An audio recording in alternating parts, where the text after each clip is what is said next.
전쟁에 아마 천재하면 나폴레옹을 간과할 수 없는 인물이겠죠. 나폴레옹이 계속 연전연승을 하게 되면서 마지막엔 러시아 정복을 완벽하게 승리하려고 산맥을 넘습니다. 그때 그 중에 한 신복이 나폴레옹에게 아주 충언을 합니다. 폐하시오. 지금까지 정복한 나라만 해도 얼마나 커요? 얼마나 많습니까? 그리고 얼마나 만족합니까? 근데 왜 또 그렇게 이 추운 겨울에 러시아까지 또 정복을 하려고, 완전 정복을 하려고 그럽니까? 가시지 말지요. 했더니 나폴레옹이 들은 척을 안 해요. 그래서 말을 고쳐서 다시 말합니다. 폐하시오. 계획은 사람에게 있어도 성취는 하나님께 있습니다. 그러니 이번만큼은 가시지 말죠. 그랬더니 나폴레옹이 하는 말이 왠지 언짢은 표현으로 이 사람아, 언제나 나는 계획도 내가 하고 성취도 내가 한다. 내 앞길을 가로막지 말라. 하고 강제적으로 그 산을 넘어 러시아 정벌에 들어갑니다. 웬걸요? 그 전쟁에 패전하기 시작하면서 나폴레옹의 전성시대가 시들기 시작하는 거예요. 나중에 아주 낯선 섬에 가서 그곳에서 죽음을 기다리고 있을 그때 내가 잘못 선택했구나. 자신의 정복 역사에 그렇게 연전연승하던 그가 마지막 정말 하나님의 소리로 들려지는 신복의 그 말을 외면하다가 패전함으로 인생의 전체는 패한 자가 되고 맙니다. 참 오늘 본문은 그 반대, 나폴레옹과 그 반대 여훈을 남기는 반대 인물이 소개되는데 매주일마다 우리가 소개되는 우리 다윗. 아마 구약시대의 다윗 하면 신약시대에 우리가 예수님을 인식하고 있는 그 정도 이미지가 될 만한 인물이에요. 다윗이 사실 자기가 왕이 되고 가매를 되돌아보니까 너무 은혜가 커요. 왜 그러지 이거? 알고 보니까 하나님이 자기를 축복했다는 것이 확연해요. 그래서 변방에 이스라엘의 국경지대에 개켜져 있는 하나님을 상징하는 심벌 언약궤를 자신의 궁궐로 모셔와서 내가 다스리지만 하나님이 다스리는 신정왕국을 이루고 싶어 했어요. 그래서 하나님의 언약궤를 모셔다가 다윗성에 두었는데 전통적으로 천막 안에 두는 습관이 있었기에 천막 안에 두고 자기의 다윗 궁궐 안에서 이 천막 안에 있는 하나님의 언약궤를 생각해 보니까 송구하고 미안한 마음이 들어요. 그래서 당대의 목사님, 아주 민족적인 목사님인 나단 선지자를 불러서 상담했죠. 내가 이런 마음이 있는데 좀 멋지게 다윗 궁궐처럼 이렇게 멋지게 백평목 찍어다가 성전을 좀 지어드리면 어떨까요? 나단 목사님이 당신과 하나님이 함께하는 것이 누누이 경험되고 있는데 당연히 그렇게 하시면 되지 않겠어요? 가볍게 응수하고 집에 돌아가요. 그날 밤 나단 선지자를 하나님이 깨우시며 말씀하시기를 나단아 노 땡큐다 이거. 정말 다윗이 이거 성전을 짓겠다고 지금 자원했지만 사실 난 두 가지 때문에 성전 짓고 싶지 않아. 역사적으로 나는 어떤 인물에게도 내가 성전 지어달라고 요청하지 않았어. 이유는 나는 백성들과 함께 하는데 내 소원이거든. 백성들이 천막에 있으면 나도 천막에 있고 백성들이 광야에 있으면 나도 광야에 있는 거고 백성들이 시궁창에 들어있으면 나도 시궁창에 있는 게 내 행복이야. 그래서 성전을 지어달라고 요청하지 않았어. 또 한 가지 이유가 굳이 더 있다면 다윗은 전쟁을 너무 많이 했어. 본의 아니게 하나님이 소중하게 여기는 생명들이 그 손에 죽어 자빠졌어. 하나님의 성전은 거룩의 깨끗함의 상징인데 이 성전을 그 더러운 손, 피 묻은 손, 미움의 손, 살기가 가득한 그 손 가지고 하나님의 성전을 짓는다면 이거 궁합 맞니? 아니잖아. 그래서 사실은 다윗을 통하여 성전 건축하는 것은 너 거부하겠어. 그런데 나다나 한 가지 기특한 게 있다. 다윗의 그 중심, 다윗의 그 마음 한가운데에 있는 나를 향하여 뭔가 믿고 있는 그 마음, 이 동기, 그 마음 속에 보이지는 않지만 그것 때문에 이런 말까지 드러내기까지 했던 그 보이지 않는 마음의 모티브, 그건 내가 받겠다. 그러니 다윗한테 가서 내가 하는 말을 전해라. 다윗은 내가 당대에 번영하게 하겠고 그 이름을 많은 사람에게 존경받는 이름이 되게 하겠으며 그 왕위가 사울처럼 끊어지지 않고 계속 대대로 이어지되 영원한 왕통을 내가 보장하겠다 하고 소위 다윗 언약을 주신 겁니다.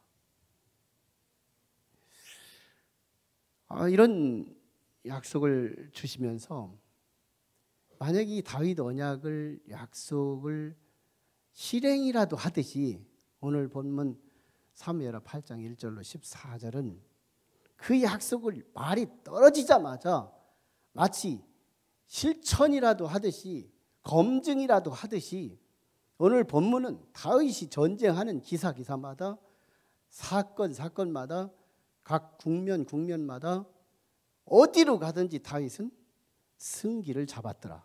이겼더라. 소위 더 버타일 크리센트라고 하는 초생딸 지역, 하나님께서 아브라함 때 약속하신 젖과 꿀이 흐르는 땅, 농사를 지으면 100배를 얻을 수 있는 기름진 땅, 애굽 강에서부터 저 유브라데스 가장 북방에 있는 유브라데스 강 서편에 이르기까지 이 모든 이 중동의 가장 금싸라기 이 땅, 교통의 요충지요, 경제의 요충지요, 종교의 요충지요, 정치의 요충지가 되는 모든 것의 가장 소통이 되는 가장 중심지. 그래서 지금까지도 수천 년 동안 이 금싸라기 땅을 뺏으려고 쟁탈을 하는 그 지역, 이 지역을 다윗 시대의 황제가 됩니다. 그러면서 오늘 본문에 장악한 나라들이 소개되는데 블레셋이 소개되고 모압이 소개되고 소바가 소개되고 아람이 소개되고 에돔이 소개되고 하맛이 소개되면서 그 나라들을 장악했다는 기록을 하고 있어요. 근데 더 중요한 것은 이 장악을 다윗의 재능과 다윗의 은사와 다윗의 전략과 다윗의 전술을 부각하지 않고 오늘 본문 6절과 14절은 아주 마치 후렴구처럼 마치 요절처럼 반복적으로 다윗이 어디로 가든지 여호와께서 이기게 하시더라, 이기게 하셨더라, 이렇게 진술하고 있어요. 그러니까 다윗이 움직여서 이겼다기보다는 하나님의 움직임을 부각해주고 있더라는 거예요. 하나님의 움직임.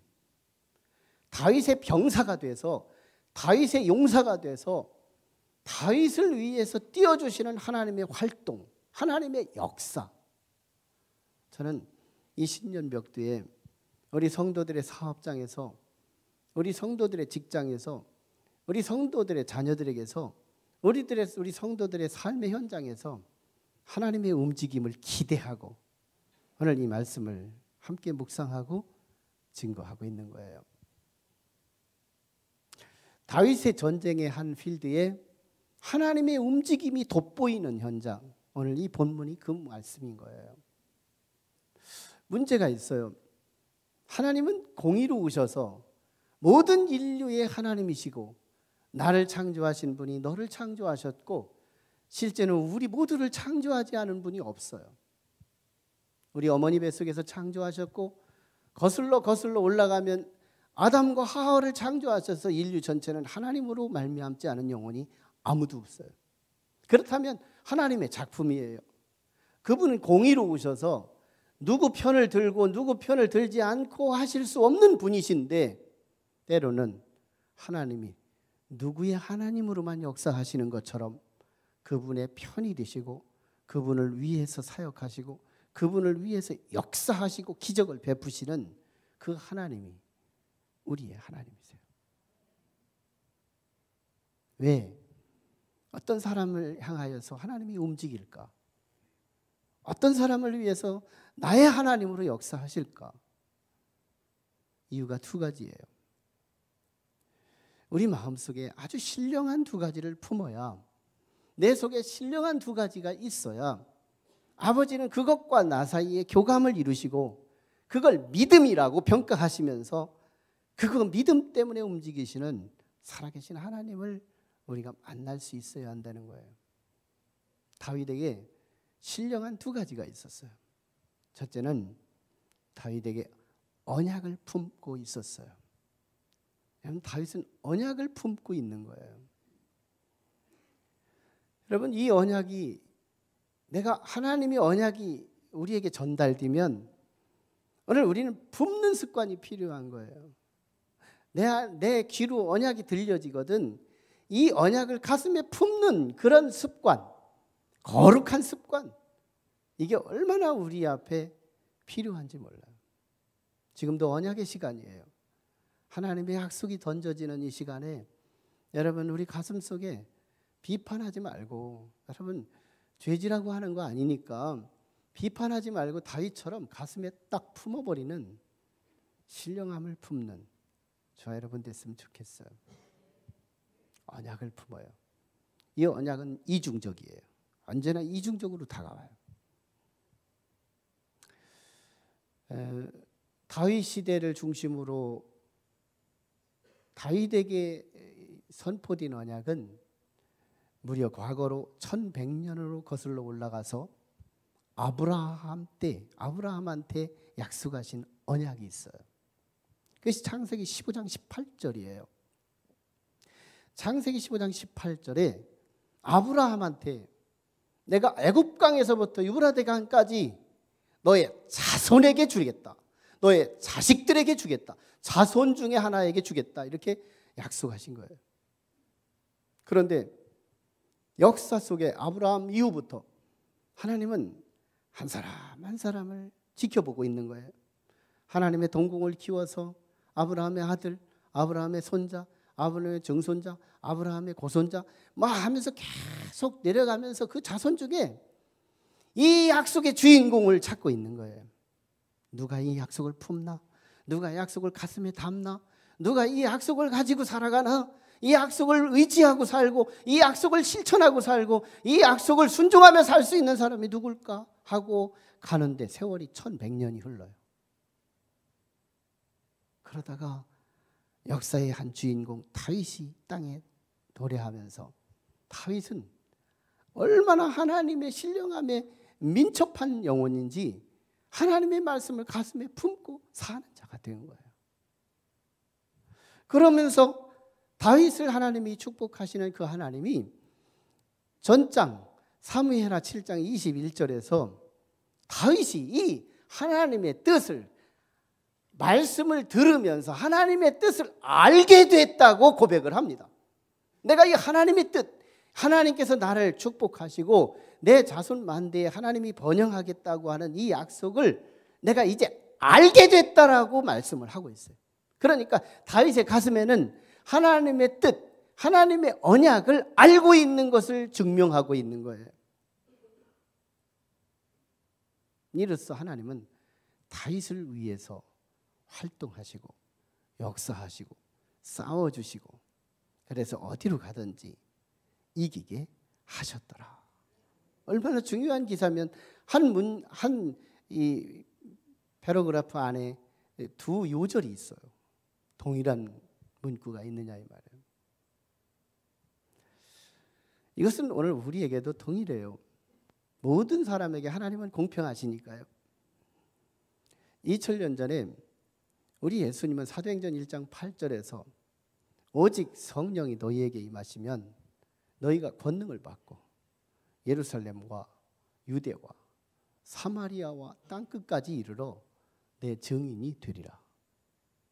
여러분, 이 비전은 예수님이 주신 비전인데 아브라함한테 주셨던 창세기 15장 18절에 준 애굽강에서부터 유브라데스 강 서편까지 주시는 이 조그만한 비전이 아니에요.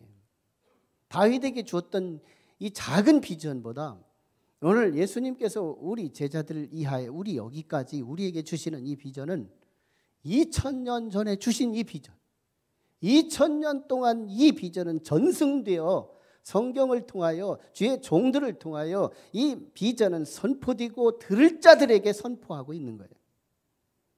2001년 거꾸로 올라간 2000년 전부터 1999년, 1998년, 1997년 계속 역사가 흘러 내려오면서 하나님은 이 사도행전 1장 8절에 주어진 월드 비전, 글로벌 비전을 품는 자를 찾고 계신 거예요.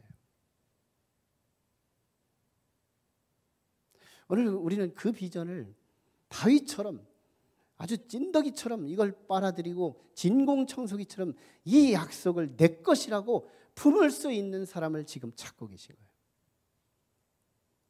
2000년 전에 선포한, 다윗은 1100년 전에 선포한 그 말씀을 가슴에 담고 살았는데 오늘 우리는 2000년 시간의 갭 차이가 있지만 2000년 전에 선포하신 우리에게 주신 월드비전을 내가 전달할 때 어떤 사람은 피상적으로 듣는 거예요.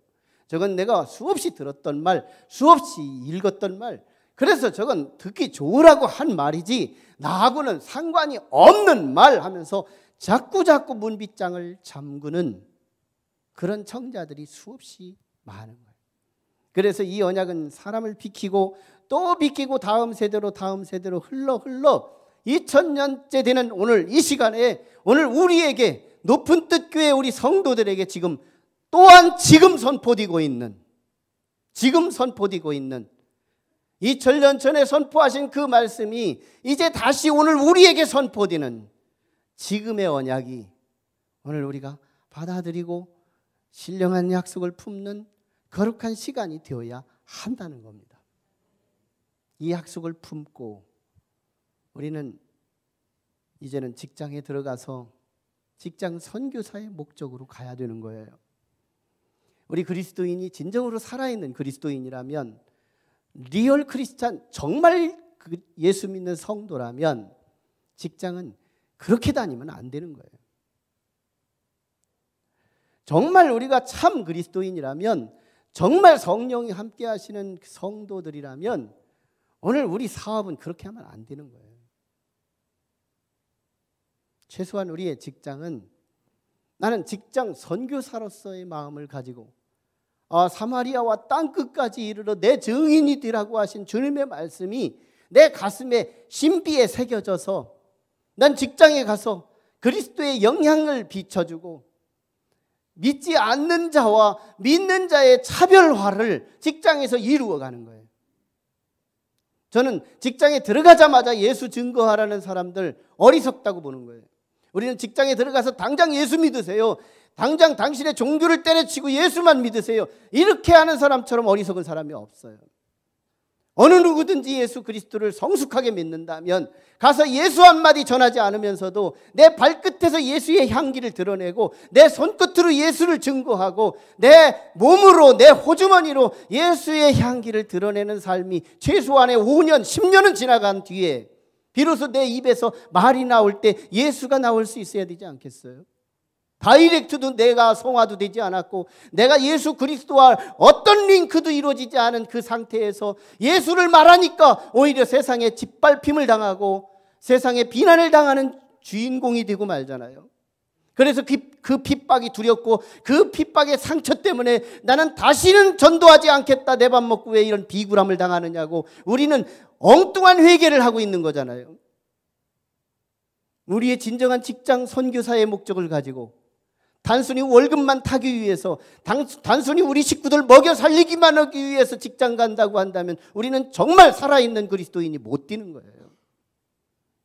나는 밥 먹기 위해서 가는 것이 분명하지만, 그게 솔직한 양심이지만, 그러나 내가 직장 가는 이유는 거기에는 안 믿는 사람들이, 하나님을 가슴에 품지 않은 사람들이 얼마나 득실거리는 현장인지를 알고, 그 영혼들을 향하여 예수님처럼 내가 예수다, 내가 그리스도다라고 말하지 않고서도 그리스도의 행적을 발표하시고 역사하셨던 것처럼 우리는 그리스도의 직장에서 정말 있는지 없는지 모르게 그리스도의 행적을 따라 순종하는 거예요.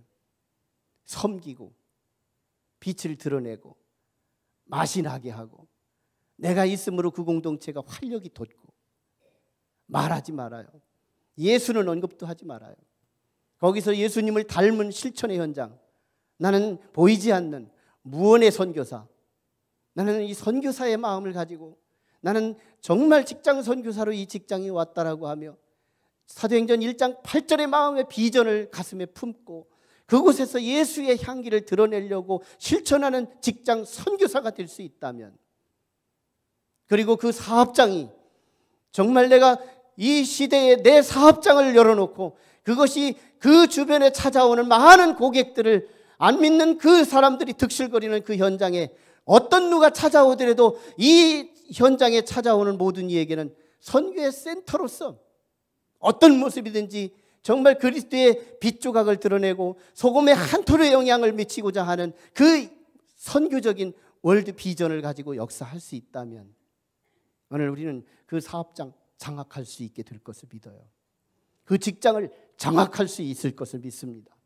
직장을 정복하고 그 사업장을 정복하는 데는 돈으로만 정복하는 것이 아니라 내 믿음으로 정복하고 신령한 언약을 실천하는 데 정복할 수 있는 진정한 직장인, 진정한 사업자가 될 수 있어야 한다는 거예요.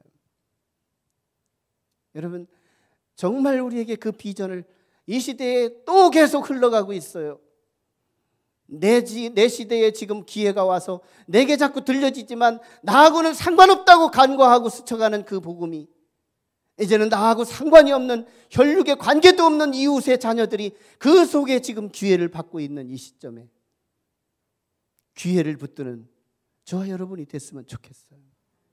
언약을 가슴에 품고 언약을 알고 언약을 실천하려고 노력하는 그 사람에게 하나님은 어디를 가든지 이기게 하시는 그 하나님을 경험할 수 있다는 거예요. 다윗이 가진 두 번째는 다윗의 가슴에는 믿음을 품었다는 거예요. 다윗은 믿음을 품고 있었다는 겁니다. 오늘 우리도 믿음을 품을 수 있기를 축원합니다. 믿음은 기름진 것이 아니에요. 믿음은 신령한 것이에요. 믿음은 하나님으로부터 오는 것이기 때문에 믿음을 품어야 되는 거예요. 하나님 우리에게 믿음을 구할 필요가 있고 그 구한 믿음이 내 안에 자리 잡기를 원해요. 겨자씨 같은 믿음은 겨자나무로 커가는 믿음으로 내 속에 믿음을 품는 자가 하나님과 부단한 교감을 이루게 돼 있어요. 우리가 가지고 있는 이 휴대폰은 이 전화국과 송수신을 할 수 있는 접촉점이라는 게 있어요. 그래서 우리가 전원을 턴온하게 되면 이 전화국에서 주어지는 모든 정보를 함께 나눌 수 있는 축복을 터뜨릴 수 있는 것처럼 오늘 우리에게는 하나님의 신령한 코드를 우리에게 주셨는데 그게 믿음이에요. 다윗은 믿음을 품었어요. 오늘 본문 속에서 믿음을 드러내는 장면을 봐요. 4절의 말씀을 잘 뜯어보면 4절에는 그에게서 마침 7,100명과 보병 2만 명을 사로잡고 병거 100대의 말만 남기고 다윗이 그 외의 병거, 얼마나 수천의 병거들이겠어요. 얼마나 많은 수천 마리의 말들의 다 발의 힘줄을 끊었더니 다윗이 믿음이 아니고 자기의 실력과 자기의 군사력으로 동서남북의 대적들을 장악했더라면, 그래서 그 마음을 가지고 전쟁을 하고 있었더라면 지금 다윗은 이 수많은 전리품으로 빼앗은 말들의 뒷발의 힘줄을 끊지는 않았을 겁니다. 왜? 다음 전쟁을 준비하고 다음 전쟁을 대비하기 위해서 어느 한 창고에든지 어느 한 마구간에다가 이 말들을 보수하고 보존했었겠지요. 그런데 내가 지금 뺏은 이 마병들은 더 이상 우리 군사들이 타고 다니는 말이 되지 않기 위해서, 왜? 전쟁은 여호와께 속했기 때문에, 전쟁은 여호와가 이기게 해주셔야 이긴다는 믿음을 갖고 있었기 때문에 다윗은 지금 발의 뒤꿈치 힘줄을 끊어내는 거예요. 이 상징이 얼마나 중요한 거예요. 다윗의 가슴 속에는 그 믿음을 담고 믿음을 품고 있었던 거예요. 그런데 오늘 본문에만 나타난 그 믿음이 아니라 이미 사무엘상 17장 47절에서 이미 주셨던 그 믿음, 골리앗 앞에서 전쟁은 여호와께 속한 것이니 그가 너희를 우리 손에 넘기시리라. 전쟁은 여호와께 속한 것이니 그가 너희를 우리 손에 넘기시리라. 내가 맷돌을 돌리지만 아버지가 초점을 겨누게 하시고, 내가 힘을 다하지만 아버지가 그 맷돌의 뒤에 놀라운 다이너마이트의 폭발력을 허락하셔서 골리앗의 이마를 적중하게 하시고, 그래서 이기게 하신 그것은 자신의 팔뚝의 힘이 아니라 하나님이 이기게 하셨다는, 전쟁은 여호와께 속했다라고 하는. 혹시 교회는 술을 먹는 사람이 있어야 합니다. 그리고 담배를 피우는 사람이 있어야 합니다. 그러나 3년이 지났는데도 여전히 담배를 피우고 있거나 10년이 지났는데도 여전히 담배를 피우고 술을 먹고 있다면 정복해야 합니다. 정복해야 돼요. 우리는 이 정복을 다윗이 승리의 비밀로 말한 이 명제 속에 첨벙첨벙 공식화해서 우리가 그 믿음을 싣고 이 문제를 정복할 필요가 있어요. 담배를 끊고 안 끊고는 여호와께 속한 것이니 하고 믿고, 일단 우리 김승무 성도님네 전자담배로 잔재의 농도를 줄이시고, 그리고 하나님께 기도로, 담배는 내가 끊으려고 끊는 게 아니라 하나님께 속한 것이니 금년 내로 정복하게 하옵소서. 그러면 어느 한순간부터 골이 띵띵 아프기 시작할 텐데 그때가 역사하기 시작하는 거예요. 감사한금 되셔야 돼. 술도 이게 아편성이 있어서 이게 마음대로 안 되잖아요. 인간의 의지 가지고 정복할 것 같은데 안 되잖아요. 술을 끊고 안 끊고는 여호와께 속한 것이니 하고서 간절히 믿음으로 하나님께 속했다고, 하나님이 하게 해주셔야 된다고 믿고 나를 비우며 주님께 간구하다 보면 술 마시면 빙빙 돌고 구토가 나고 역사가 일어나고 있는 것이겠죠. 어떤 분은 하루 종일 욕을 달고 살아요. 운전을 하면서 지가 잘못해놓고서도 남이 잘못했다고 그러고, 언제나 욕 17 플러스 1, 17 플러스 1 이러가면서 늘 입에다 달고 사는 거예요. 욕이 나를 정복하고 사는 인생. 그런데 이상하게 저녁 때가 되면 이상하게 마음이 안개 낀 것 같고 시원하지가 않는 거예요. 아, 이제 금년에는 내 성품을 정복해야 되지 않겠어요? 주여, 성품은 여호와께 속한 것이니 하나님 앞에 내 입술을 주께 맡기다 보면, 욕을 하면 이 수치감이 내 가슴 속에서 막 움직이지 않겠어요? 사업을 하더라도, 직장을 가더라도 사업은 여호와께 속한 것이니, 직장은 여호와께 속한 것이니, 건강은 여호와께 속한 것이니, 저 같은 경우는 2016년 동안 매번 우리 최소한의 300회 이상, 365일 중에서 매번 하나님 앞에 기도할 때마다 재판은 여호와께 속한 것이니, 배파는 판결은 여호와께 속한 것이니, 이뤄가면서 저는 하나님을 불러대고 하나님을 흔들어대며 기도했어요. 거기에 믿음을 실었어요. 나는 최선을 다해서 준비했지만, 내가 최선을 다하여 내 있는 자료를 제공했지만, 그러나 내게 주어진 재판사는 예수 그리스도에게 있는 지혜가 임하기 원하고, 나를 위해 변호하고 있는 변호사에게는 솔로몬에게 임했던 그 지혜가 임하기 원하고, 하나님이 교회의 수치가 아니라 교회는 정직했더라고 역사적인 판정을 이루기 위하여 재판은 여호와께 속한 것이니 여호와여 이루어 주시옵소서. 나는 날마다 최소한의 300회 이상을 기도한 거예요.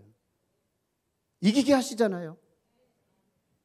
전쟁도 이기게 하시고 모든 재판도 이기게 하시며 모든 시비를 가르시는 우리 하나님, 내가 했다가 아니라 아버지가 하셨다는 거. 솔직히 저는 영적인 비밀을 알아요. 내가 어느 한순간 이제는 됐다라고 하는 그 순간 하나님은 안 되게 할 일을 찾고 계시더라고요. 그래서 자명하게 내가 이길 그 일 앞에서도 나는 하나님이 이기게 하지 않으면 나는 질 수밖에 없다고, 나는 뻔히 알아요. 이건 너무너무 확실히 이길 수 있어요, 너무나게 확실히 이길 수 있어요 할 그때 그 상황에서도 하나님이 이기게 하셔야만 내가 이길 수 있다는 부분을 강조하는 거예요. 이기는 거예요. 아버지가 하게 하심으로 이기게 하시는 거예요. 울어도 못하네,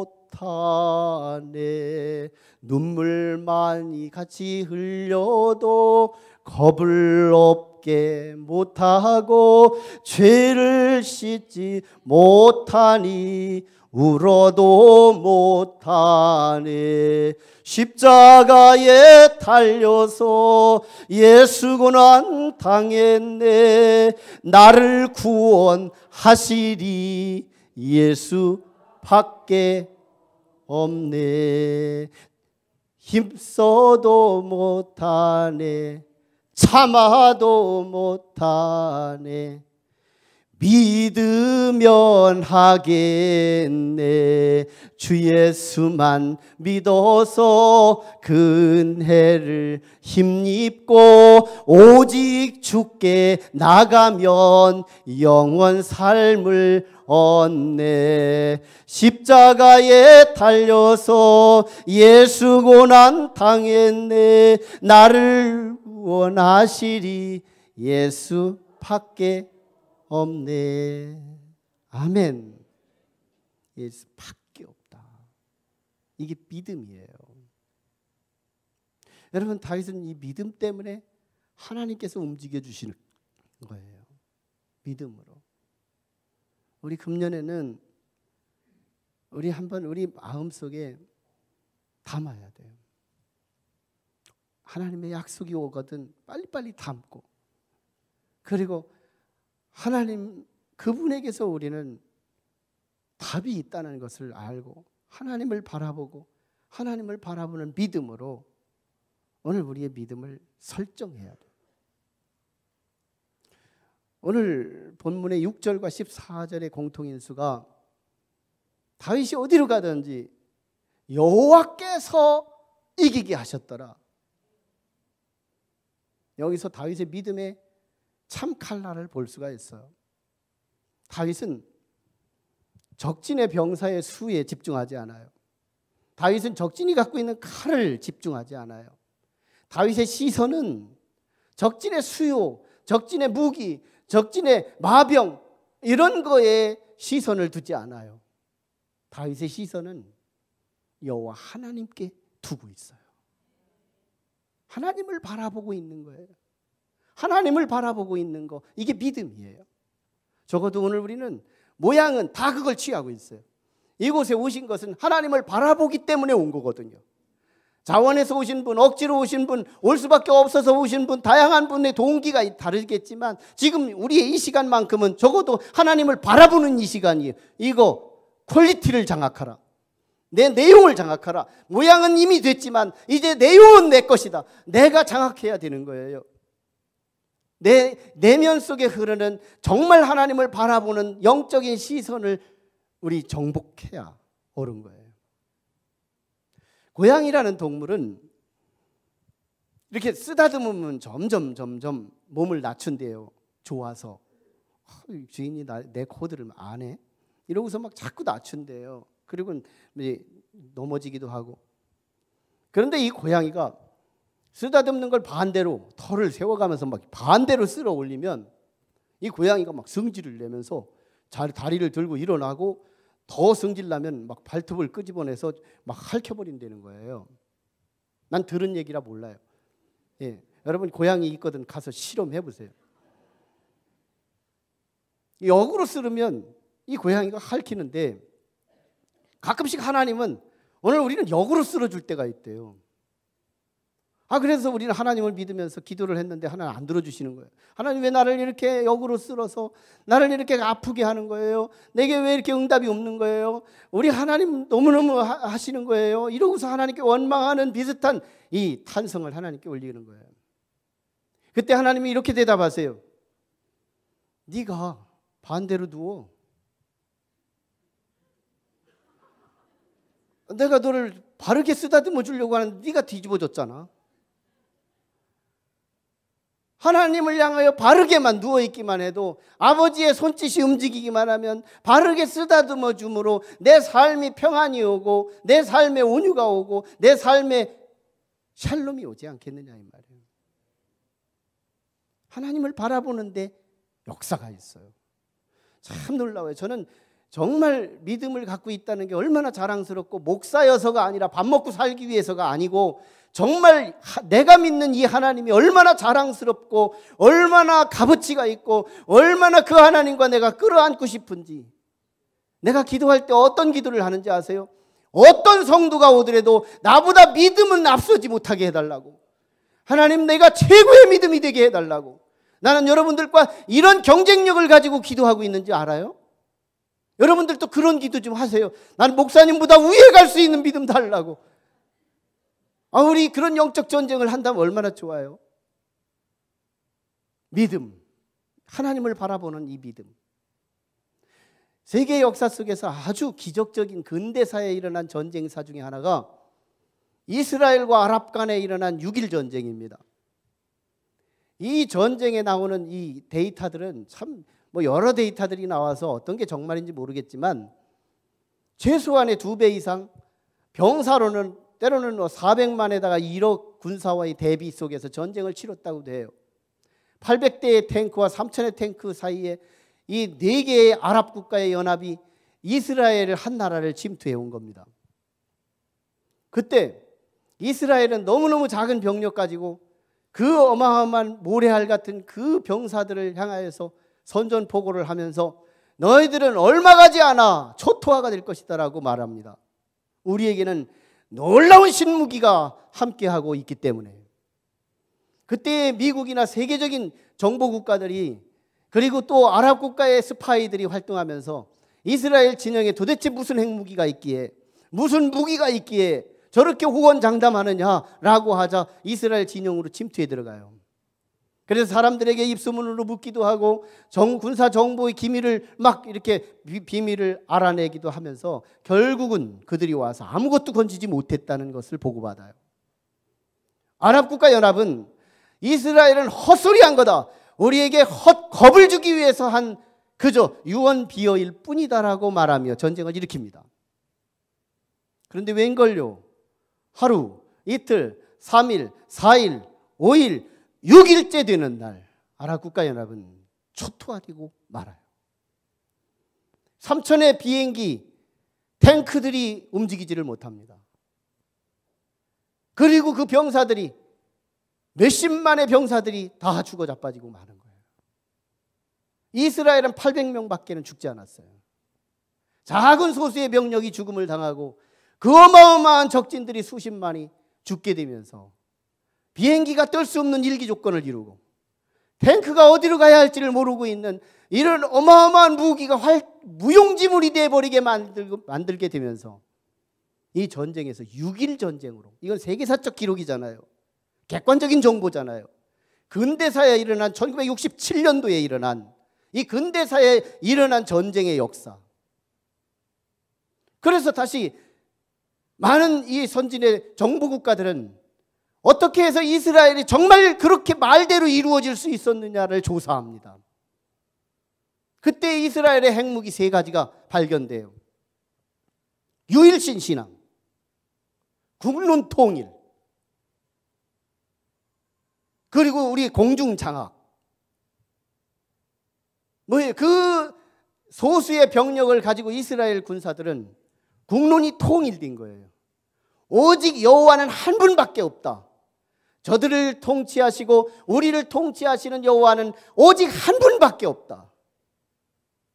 여기에 그들은 국론이 통일된 거예요. 여호와가 이번 전쟁은 주도적으로 역사할 것을 통일한 거예요. 그리고 이 이스라엘 군사들은 기도조를 짜게 된 거예요. 그리고 이 기도를 가지고 오직 유일하신 하나님, 그분이 우리 편이 되실 것이라는 것을 확신하면서 계속 윤번제로 기도를 쉬지 않은 거예요. 이 전쟁 동안 6일 동안 계속 기도조를 돌린 거예요. 놀라운 현상이, 일기 조건, 이 광야와 이 모든 드넓은 이 땅에서 비행기가 뜰 수 없게 만들고 탱크가 움직일 수 없게 만들면서 오직 아군의 눈만 뜨이게 하심으로 이 전쟁은 역사의 현실 속에 나타난 결과가 이루어졌다는 거예요. 뭘까요? 하나님에게서 왔잖아요. 승리는 하나님에게서 온 거잖아요. 하나님이 일기 조건을 만드셨잖아요. 하나님이 환경을 만드셨잖아요. 하나님에게서 오는 거예요. 우리 작년에도, 재작년에도, 10년 전에도 우리 의지를 가지고 새해를 걸어갔어요. 우리 의지를 가지고 금년 새해는 사업을 열심히 해야지, 밤잠을 늦게 자야지, 새벽에 더 일찍 일어나야지. 너무너무 열심히 해봤지만 그때도 뽀록났고 그때도 별 볼 일 없었고 언제나 나 자신한테 속아오면 세월이 흘러가고 있잖아요. 내가 수고한 그 업적의 효과가 달성되지 못하고 언제나 기대에 미치지 못하는 결과들이 연말을 우리를 장식하면서 세월을 지내오잖아요. 아니에요. 모든 성사는 여호와에게서 오는 거예요. 하나님에게서 오는 거예요. 우리의 눈과 영적인 눈을 하나님께 바라보고 우리의 삶의 현장에서 게으름을 피지 않고, 정말 믿음의 조상들이 기도하는 역사를 보면 기도할 때는 사람이 없는 것처럼 기도하고 일할 때는 하나님이 없는 것처럼 열정하며 땀을 흘리며 수고하는 그 사람, 이게 진짜 그리스도인이래요. 기도할 때는 사람이 없는 것처럼 오직 하나님과 나와의 독대하는 기도, 그러나 정말 일할 때는 하나님이 없는 것처럼 나만이 열심히 기도하는, 그 열심히 일하는 그 노동, 거기에 하나님은 기름 부으신다는 거예요. 우리 높은 뜻 교회는 이 비밀을 품었으면 좋겠어요. 그 속에 언약을 품고 그 속에 믿음을 품으면 승리는 우리에게 오는 거예요. 성공하는 사람들의 7가지 비밀이라고 하는 책을 쓴 스티븐 코비, 습관이라는 책을 쓴 스티븐 코비는 자신의 사랑하는 딸이 결혼을 해서 자식을 낳자 이 자식을 양육하는 일에 얼마나 애를 쓰는지 몰라요. 그러다가 짜증이 나요. 그래서 아버지 코비한테, 아버지 나 시간만 낭비하고 있어요. 얘를 키우느라고 내가 내 은사도 내 재능도 아무것도 못하고 나를 위해서는 아무것도 하지 못하고 얘만 뒤치다꺼리 하고 있어요. 코비가 대답합니다. 사랑하는 딸아, 너는 너를 위해서 시간을 허비한다고 생각하지만 그런 허비한다고 생각하는 네 시계는 버려라. 그리고 네 일정의 그 달력도 찢어버려라. 오직 너는 네가 하고 있는 그 일에 최선을 다하여 거기에 집중하고 네가 가고 있는 그 방향을 고수하라. 그리하면 영광이 기다릴 것이다. 스티븐 코비가 말한 것은 시간이 중요한 것이 아니라 방향이 중요하다. 방향. 실제로 우리의 모든 좋은 것은 우리가 인정하건 인정하지 않건 하나님에게서 와요. 이것이 스펀지처럼 여러분에게 받아들여질 수 있다면 한번 한번 거룩한 테스트 한번 해보시지 않겠어요? 금년도 한 해 기대 한번 해보시지 않겠어요? 그 하나님을 향하여 여러분의 믿음을 두고 언제나 입술에 기도를 달고 언제나 하나님의 말씀을 읊조리며 금년 한 해를 살아갈 수 있다면 2016년과 모르면 몰라도 비교될 수 있을 거라고 믿어요. 정복은 여호와에게로부터 오는 거예요. 다윗처럼 예수님처럼 오늘 우리 2017년도를 정복하는 한 해가 되기를 주의 이름으로 축원합니다.